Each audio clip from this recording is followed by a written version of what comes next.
Hello everyone, welcome back to our channel rainbow kids tutorial.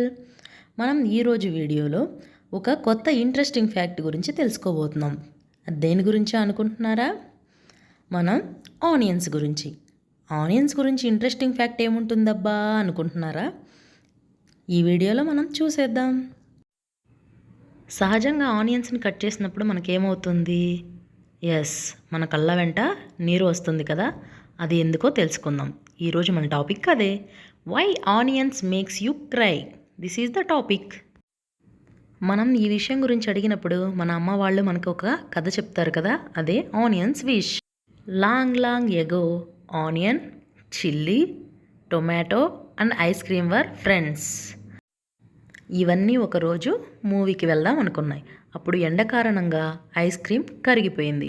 అప్పుడు onion, tomato ఇంకా chilli తమ ఫ్రెండ్ని కోల్పోయినందుకు బాధపడ్డాయి.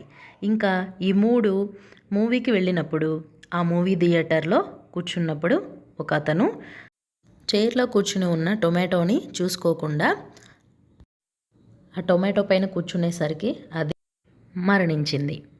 ఆ తర్వాత ఆనియన్ ఇంకా చిల్లీ రోడ్ సైడ్న నడుచుకుంటూ వెళ్తుంటే అక్కడ రోడ్ సైడ్ బజ్జీలు వేసుకునే అతను బజ్జీలోకి మిరపకాయలు అయిపోయాయని ఈ మిర్చిని తీసుకొని బజ్జీలో వేసేశాడు. అప్పుడు ఆనియన్ బాధపడింది.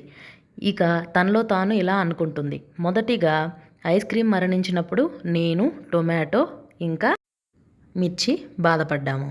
తర్వాత టొమాటో మరణించినప్పుడు నేను ఇంకా మిర్చి బాధపడ్డాము.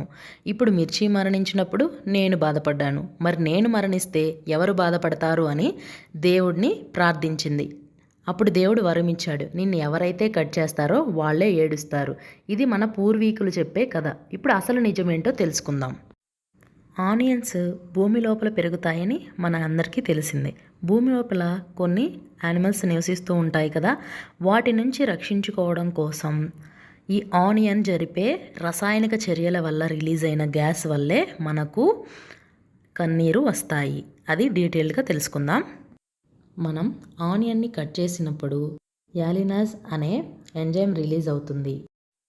ఈ ఎంజైమ్ ఆనియన్లోని వాటర్ని అలాగే సల్ఫర్ వల్ల ఏర్పడిన అమైనో యాసిడ్స్ని ఈ రెండింటి మధ్య రియాక్షన్ జరిపి సల్ఫనిక్ యాసిడ్ని ఏర్పరుస్తుంది. ఈ సల్ఫనిక్ యాసిడ్ రిమైనింగ్ ఎంజైమ్స్తో రియాక్ట్ అయ్యి ప్రొపైనెథైల్ ఎస్ ఆక్సైడ్ అనే గాఢమైన వాయువుని రిలీజ్ చేస్తుంది.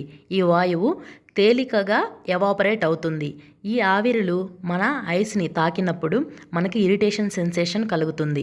ఇలా ఇరిటేషన్ సెన్సేషన్ కలిగినప్పుడు దాన్ని తొలగించడానికి మన కళ్ళలో ఉండే టియర్ గ్లాండ్స్ కన్నీటిని ఉత్పత్తి చేస్తాయి. దీని కారణంగానే మనకు కన్నీరు వస్తాయి.